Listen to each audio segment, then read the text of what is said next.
പ്രേം നസീർ സുഹൃത്ത് സമിതി Kollam chapter 5ാം വാർഷികവും Prem singers logo പ്രകാശനവും കൊല്ലം മർച്ചന്റ്സ് അസോസിയേഷൻ ഹാളിൽ ആചരിച്ചു.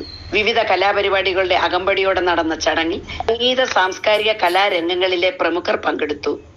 ഇന്നും പകരം വയ്ക്കാനാവാത്ത അതുല്യ പ്രതിഭ പ്രേം നസീർ സാറിനെ അനുസ്മരിച്ചുകൊണ്ട് സംഘടനയുടെ കാലിക പ്രസക്തി ചൂണ്ടിക്കാണിച്ചുകൊണ്ടും നസീർ സാറിന്റെ വിനയം കലാകാരന്മാർ മാതൃകയാക്കണമെന്ന് പ്രേം സിംഗേഴ്സ് ലോഗോ പ്രകാശനം നിർവഹിച്ചുകൊണ്ട് പ്രശസ്ത പിന്നണി ഗായിക ശ്രീമതി ആലീസ് ഉണ്ണികൃഷ്ണൻ പറഞ്ഞു.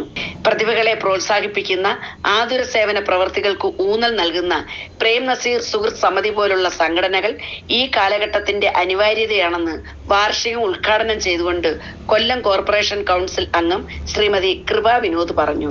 മയക്കുമരുന്ന് ഭീതി വിതയ്ക്കുന്ന ഈ കാലഘട്ടത്തിന്റെ ഇരകളാകാതിരിക്കാൻ ആരോഗ്യമുള്ള സമൂഹത്തെ വാർത്തെടുക്കുവാൻ സമിതി അംഗങ്ങൾ സത്യപ്രതിജ്ഞ ചെയ്തു. ശ്രീമതി കൃപ വിനോദ് സത്യപ്രതിജ്ഞാ വാചകം ചൊല്ലിക്കൊടുത്തു. ഓപ്പറേഷൻ സിന്ദൂറിന്റെ വിജയം ആഘോഷിച്ച സമിതി അംഗങ്ങൾ അതിർത്തി കാത്ത ജീവൻ ത്യജിച്ച ധീര രക്തസാക്ഷികളെ സ്മരിച്ചു. രാജ്യത്തിന്റെ അഖണ്ഡതയ്ക്ക് ഐക്യദാർഢ്യം പ്രഖ്യാപിച്ചു. സമിതി Kollam chapter president advocate M Abdul ബാരിയുടെ അധ്യക്ഷതയിൽ കൂടിയ യോഗത്തിൽ സമിതി സംസ്ഥാന സെക്രട്ടറി തെക്കൻ സ്റ്റാർ ബാദുഷ സ്വാഗതം ആശംസിച്ചു. മറ്റു ഭാരവാഹികളായ സുൽഫീഖർ, ദിലീപ് റൈമണ്ട്, ബാബു ജോർ എന്നിവർ സംസാരിച്ചു. ന്യൂസ് കേരളം 24.